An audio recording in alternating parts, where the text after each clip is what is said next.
Esse processo de elitização do futebol, ele não é um processo que vem de agora. É um processo que tem um longo trabalho em cima disso, digamos assim, e que vai continuar em constante evolução. Visto isso, a Copa do Mundo que aconteceu aqui no Brasil, né? Estádios que eram considerados até certa vez desconfortáveis, transformados em grandes arenas, e claro que alguns deles também transformados em elefantes brancos, né? Em cidades que o futebol não tem grande apelo, mas digamos que o conforto para esse pensamento de elitização do futebol ele não é considerado um problema, né? Para a gente falar a respeito de elitização no futebol, naturalmente eu tenho a minha opinião formada com relação a isso, claro, mas eu acho que a gente não pode deixar de considerar especialmente os fatores econômicos, né? Então, quando a gente fala de elitização, a gente também, de certa forma, está falando de profissionalização, de gestão de clubes, né? Eu acho algo complexo de você ter uma opinião muito embasada porque abrange muita coisa.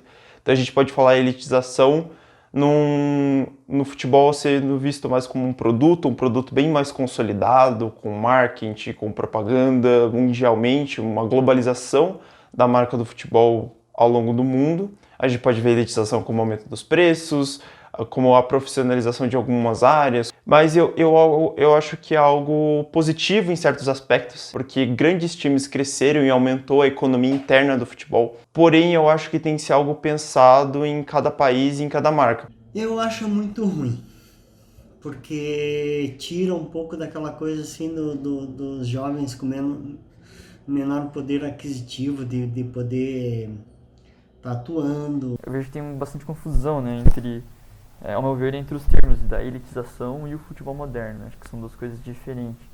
E nem tudo que está associado ao futebol moderno é ruim.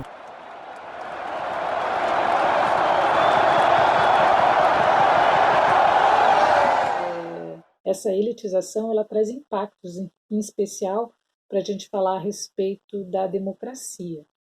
Então, quando você tem uma elitização, você automaticamente está promovendo uma exclusão, né? Então, assim, não tem como a gente falar a respeito de elitização do futebol e não pensar nas consequências que isso traz. Se por um lado é benéfico, porque economicamente é vantajoso, eleva a receita do clube, ajuda na manutenção de um certo volume de torcedores que pagam uma mensalidade por mês, enfim, você tem todo um outro lado, que tem toda uma questão socioeconômica e cultural, que acaba sendo afetado, né? Então isso vai acarretar no quê? Numa falta de pluralidade de vozes. Eu acho que essa é a grande questão. E eu acho que parte da elitização do futebol brasileiro e o futebol num todo começa pelos ingressos, né? Você já está determinando que certas pessoas vão ao estádio. Essas pessoas que têm condição de pagar R$ 180 no ingresso, que têm condição de pagar R$ 10 em uma água dentro do estádio. Então, eu acho que a elitização ela começa já ali no ingresso pro torcedor, né? O problema pode ser considerado a questão de que até que ponto isso vai ser cobrado ou oferecido, né, com a situação dos ingressos. Até que ponto esses ingressos terão de ter um preço alto, um preço, digamos que salgado, e possibilitarão o torcedor de adentrar ao estádio e assistir o seu clube do coração. Aí sim causa um ponto de interrogação. A gente pode partir essa conversa a partir de um ponto muito importante, que é o futebol antigo, o futebol raiz e o futebol moderno, né? Para mim é muito clara essa diferença. E é muito fácil de você ver o futebol raiz como um esporte e o futebol moderno como um negócio, né? O futebol raiz era muito mais legal. os jogadores eram mais simples. Se você vê assim, você pensar um Pelé, no Garrincha, eles começaram a jogar na rua. Eles jogavam descalços assim e alguém olhou e falou: eu quero aquele carinha ali no meu time. E hoje em dia isso não acontece mais. A piazada de 10 anos já treina em campo, em quadra, coberta, não sei o que, uma frescurada toda. Naquela época não tinha, o cara pisava no chão, furava o pé na pedra que tinha dentro do campo lá e seguia jogando. Futebol raiz também é algo muito subjetivo, cada pessoa olha o futebol raiz de uma forma. Então pode olhar o futebol dos anos 80, o futebol dos anos 60, o futebol dos anos 40. Eu acho que é a profissionalização. Então eu acho que cada vez mais o futebol é visto como um produto, é visto de diversas áreas, como o marketing, como a publicidade e até a forma com que é visto os atletas.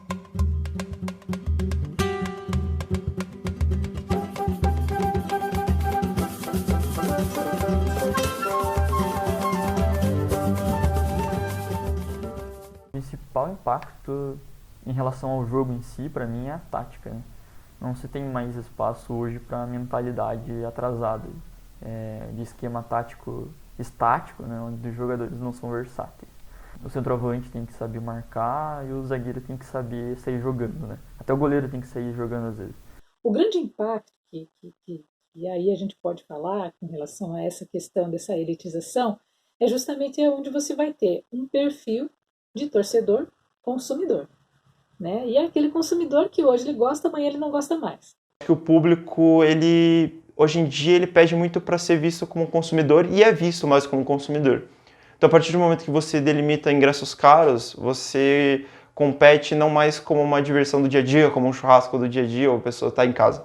Você se delimita muito a uma pessoa que vai no teatro, vai no cinema. Então, essa pessoa quer ser mais tratada como consumidor. Você tem que trabalhar com estratégias de consumo e não mais com estratégias especificamente de torcedor. Né? Então, o torcedor consumidor ele tem uma diferença grande com relação àquele torcedor que, indiferente do que acontece, né, ele está ali acompanhando o clube. Eu vejo a elitização muito mais forte lá na Europa.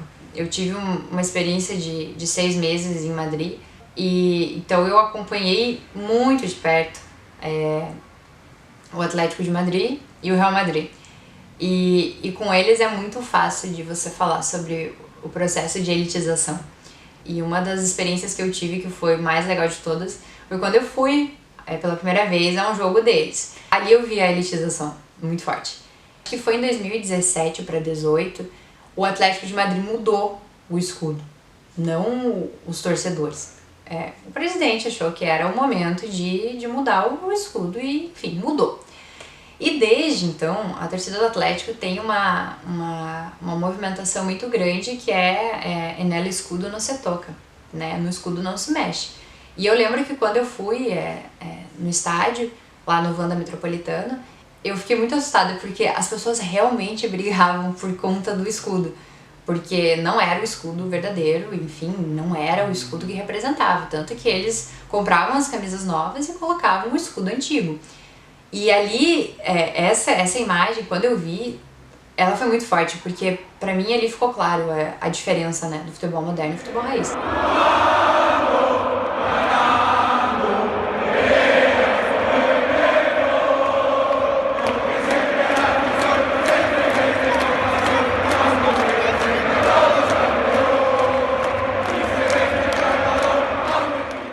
Nota-se uma diferença assim do estádio para uma arena. É claro que o conceito ele não foge de ser o mesmo, né? Se a gente for pensar no conceito de arena e voltar lá no antigo Coliseu, nas arenas de luta, né, enfim, Roma Antiga, e todo esse contexto histórico que a gente tem em torno dos esportes e das lutas dos gladiadores, né, ali era uma arena. Então esse contexto de batalha, digamos assim, ela sempre esteve incorporada nesse espírito do esporte, né? E de algum modo, né, o marketing e suas estratégias se apropriou, digamos assim, desse termo arena para promover essa numerização do futebol em especial, né? Eu frequentei muito o estádio de futebol antigamente, o estádio. O estádio do povão, o estádio do ingresso barato, o estádio da torcida organizada, estádio da bateria, do vendedor de sorvete, de pipoca, de amendoim. Hoje, o processo de elitização ele muda um pouco, né, a situação do produto oferecido, mas tem sim uma diferença. A diferença é gigantesca. Qualquer pessoa de qualquer nível social podia assistir um jogo. E chegava no jogo e podia comprar uma pipoca, um suco, uma cerveja. E hoje em dia tá difícil, porque é só a elite que consegue comprar essas coisas caras dentro de uma arena. A arena você está ali num ambiente moderno, né? Parece que você está dentro de um shopping center. E os estádios, né, que ainda não passaram por um procedimento de modernização, você tem aquela ideia de que está andando lá no estádio como se fosse a década de 80 ou 70 ou até mais, dependendo do estádio, né? O estádio ele é associado ao futebol. Já a arena ela pode ter a ver com outras coisas, né? A arena me lembra uma estrutura quadrada, fechada, compacta, com cadeiras, onde ocorrem espetáculos. Já estádio eu associo a futebol, grama, arquibancada, formatos mais variados, presença de torcidas, né, ao invés de espectadores. Então o estádio é mais visto como aquele clássico oval, redondo, que tem uma pista de atletismo no meio. É mais antigo, tem uma arquitetura mais rústica, e a arena é muito mais moderna, é visto com um ar mais modernizado, assim, tanto que o nome arena soa mais moderno.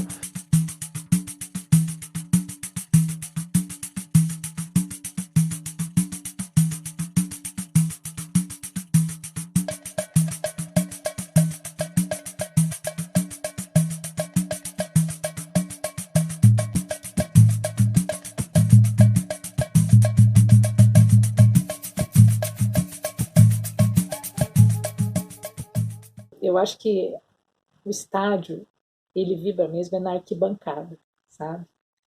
Eu acho que a arena é legal, você tem aquele comportamento, mas eu acho que a arena, ela ainda te traz uma situação mais de espectador, sabe? De cliente do estádio. Dessa questão da arena, das arenas, né, e dos estádios, aqui a diferença não é tão díspare. É claro, a arena é característica de arena, alta.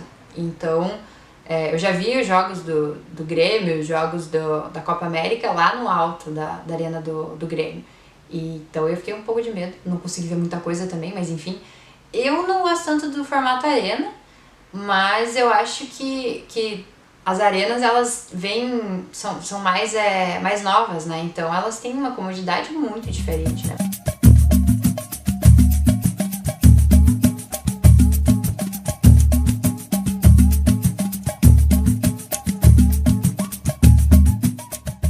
Olha, a modernidade no estádio de futebol, ela envolve um todo, desde a chegada do torcedor, estacionamentos, segurança, biometria, e essa parte da segurança é muito importante ainda no estádio de futebol, acreditem se quiserem, né?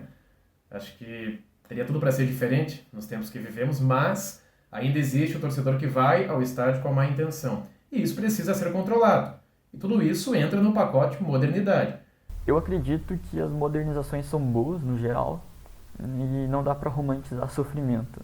Por exemplo, tomar chuva 10 horas da noite no frio curitibano para ver Curitiba e Goiás não é legal. Eu acho que são necessárias porque tem a modernidade, então as coisas se atualizam, até ter questão de conforto, por mais que o futebol raiz seja visto como que o torcedor não precisa de conforto, existiram diversos casos como alambrados caindo, condições péssimas para assistir um jogo, então eu acho que essa modernização é algo muito bom, principalmente por causa do produto. A gente sempre teve uma necessidade, um argumento de ser moderno, né, de não ser mais o país do terceiro mundo. Então, assim, a gente viu muito esses movimentos, especialmente com a televisão na década de 80. Então, você ser moderno é você ter indústrias, né, se apropriar das tecnologias, né, e eu acho que, às vezes, essa questão relacionada à arena, ela também está um pouco ligada nesse sentido.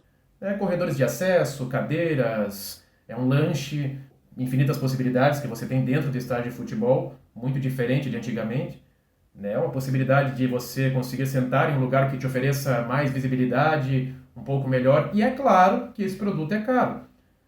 Aí sim o ingresso também encarece. a discussão da questão da elitização, da questão dos ingressos, ela é muito, muito complexa, porque a gente sabe que os clubes precisam de receita, eles precisam desse dinheiro para seguir, para sobreviver, enfim, para pagar todo mundo, para pagar todos os funcionários, desde jogadores até os roupeiros, os jardineiros, as pessoas que cuidam do CT, as pessoas que preparam os vestiários, então engloba muita gente. Só que cada vez mais que você elitizar, que você fazer com que só uma parte dessa torcida vá ao estádio, você vai perder a característica, sabe?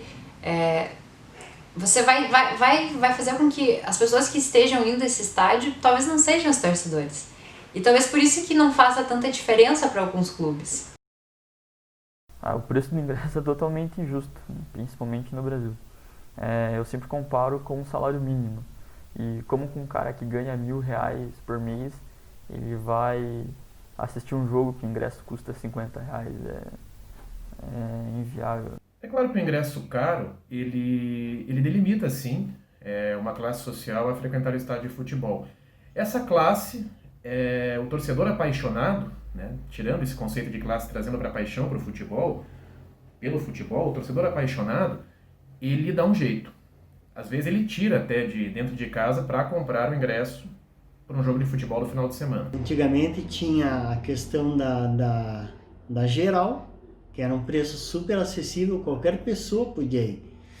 E assim, nas arenas, o ingresso normal já é caro. Então ele limita, né? Tem pessoas que não vão conseguir nunca entrar numa arena por causa disso. Do ponto de vista de torcedor, você infelizmente transforma a arena num local que pertence a alguns que podem pagar por aquilo. Naturalmente, isso está excluindo atualmente no Brasil uma boa parcela da população, que a gente sabe. Quando você oferece um produto melhor, não só de estrutura, mas também dentro do campo, o ingresso encarece. Eu entendo que o futebol se faz com dinheiro dentro do sistema capitalista, mas exigir que todos paguem um preço alto é injusto. Existem outros meios para se financiar futebol além do ingresso extremamente caro.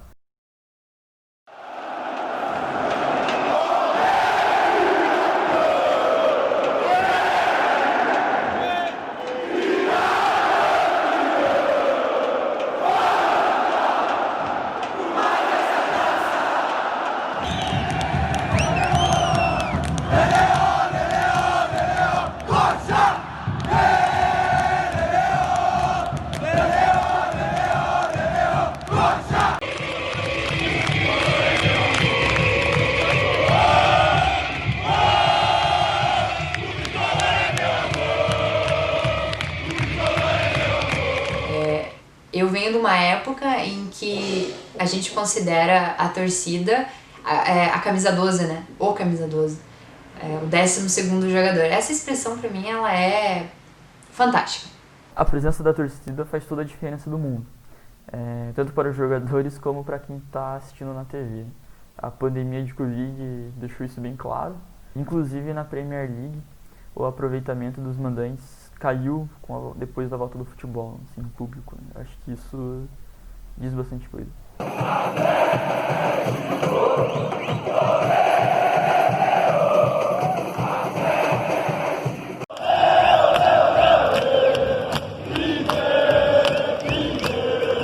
A torcida não carrega a equipe nas costas, mas a torcida influencia muito no jogo, tanto pela questão de entretenimento quanto pela questão dentro de campo. Olha, o momento que nós estamos vivendo hoje, por exemplo, né, de pandemia, de você ter o estádio vazio. As partidas estão acontecendo e você tem lá, em alguns estádios, estão colocando um som ambiente de torcida, que eu acho péssimo, porque né, assim, é uma forma de motivar o jogador, mas a gente sabe que isso é muito... não soa muito legal, né? Porque quando eu comecei a olhar isso, fiquei me perguntando, eu falei, tá, bacana que você tem esse som ambiente, mas isso não retrata bem o que está acontecendo naquele universo, porque se o time da casa está jogando mal, a torcida da casa vaia, né? E isso não vai acontecer. Então é tipo muito chapa branca, vamos dizer, mas é uma forma de tentar ilustrar toda aquela magia, toda aquela questão do estádio, que é muito diferente de você estar lá presencialmente do que você estar assistindo pela televisão. Isso sem dúvida. Depende. Eu acho assim que pode até atrapalhar às vezes. Tipo assim, o time não consegue fazer um gol logo de cara. Chega no segundo tempo, a torcida começa a encher o saco, perturbar a cabeça do jogador. Mas quando o ambiente é favorável, sim. A questão do VAR, ela é bacana.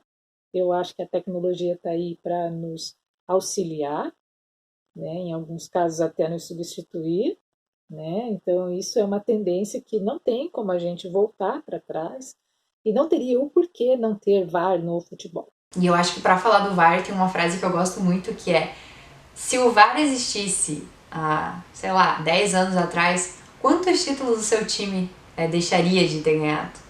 Com certeza o VAR alterou a forma que assistimos futebol, mas eu acho uma mudança boa.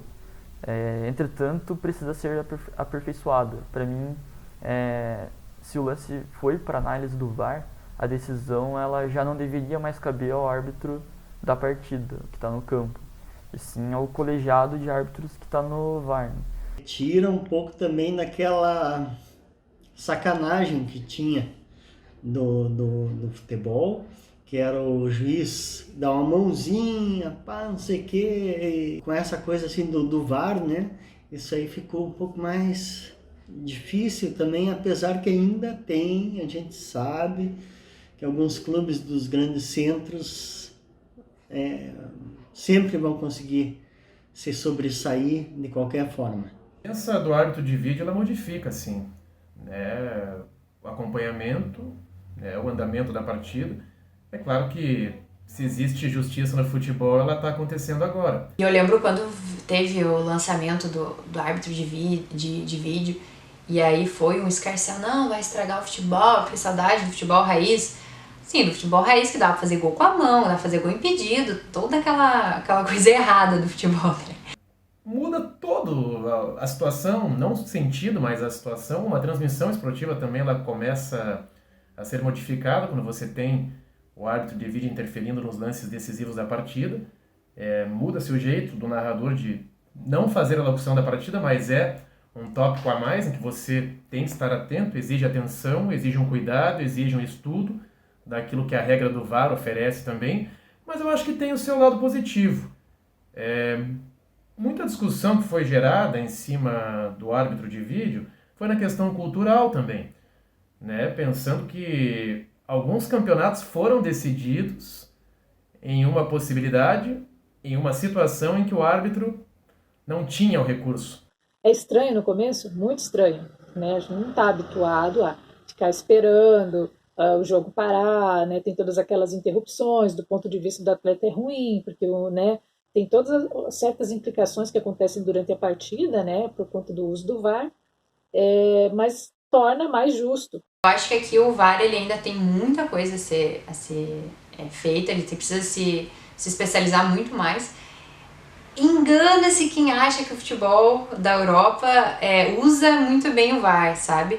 Como torcedora do Barcelona, eu falo tranquilamente que o VAR da La Liga é horrível.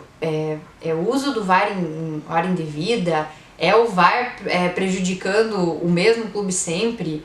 E aí eu não entro na briga Real Madrid e Barcelona, mas os outros também que são prejudicados. Então eu acho que são temas, essa modernização, o uso do VAR, o chip da bola quando veio, também quando lançaram isso foi algo surreal. Então eu acho que o VAR ele agrega se for usado da maneira correta. Bate bola pelo campo defensivo, vem-se embora o Fantasmão com o Jimenez, ajusta o jogo, solta um pouco mais à frente ainda, Rafael Chorão, canto esquerdo do campo, procurou o Peixoto, de primeira tentou a tabela, Batatinha apareceu na jogada, rolou para Jimenez, curtinha, a triangulação é legal, se embora Fantasmão, Chorão, abriu bola boa, Peixoto fechou, atenção, cruzou para a boca do gol, Jefinho sobe junto com ele o zagueiro de cabeça. Quando você se propõe a trabalhar no jornalismo esportivo, principalmente no futebol, você tem que estar preparado para qualquer situação, qualquer estágio, qualquer competição, principalmente quem trabalha na Série B do Campeonato Brasileiro, Série C, Copa do Brasil. Quem ainda viaja com o rádio, as competições oferecem o famoso zigue-zague. Então, no final de semana você trabalha em um estádio com um pouco mais de estrutura, né? E no outro final de semana você trabalha em um estádio com uma estrutura um pouco mais, digamos que pobre. Cada vez mais as pessoas acompanham o futebol dentro de casa e acompanham qualquer tipo de futebol. Então eu posso acompanhar qualquer campeonato do mundo tendo uma internet de qualidade ou tendo um pacote decente de televisão fechado. E isso muda com que o jornalismo esportivo tem que tratar a pessoa que assiste. Eu percebi, sim, que a partir desse contexto mais elitizado, a gente teve algumas políticas mais diferenciadas de cobertura, né? Então, a partir do momento que você também tem um clube que se profissionaliza na sua cobertura, você também acaba tendo certas coisas acontecem, né? Então, por exemplo, assim, se você tem uma equipe bastante profissional com relação à cobertura do seu próprio time, você acaba limitando o trabalho da imprensa de certa forma, porque você tem uma forma de entregar conteúdo que seja para o seu público ou mesmo para a própria imprensa, trabalhando como assessor de imprensa, e você acaba limitando, então, o trabalho, o acesso, né, na verdade. E tem que tratar o público também como um consumidor. Então, o consumidor muito mais exigente naquilo que ele quer e que está ambientado de uma maneira diferente antigamente. Claro que é muito mais fácil você trabalhar numa arena, né, com uma estrutura um pouco maior, com espaço um pouco maior, linhas de internet com uma melhor conexão. Tudo isso favorece o trabalho jornalístico. E é bacana. Para a gente que frequenta o estádio hoje, não como torcedor e sim como profissional, eu acho que isso é uma coisa muito positiva.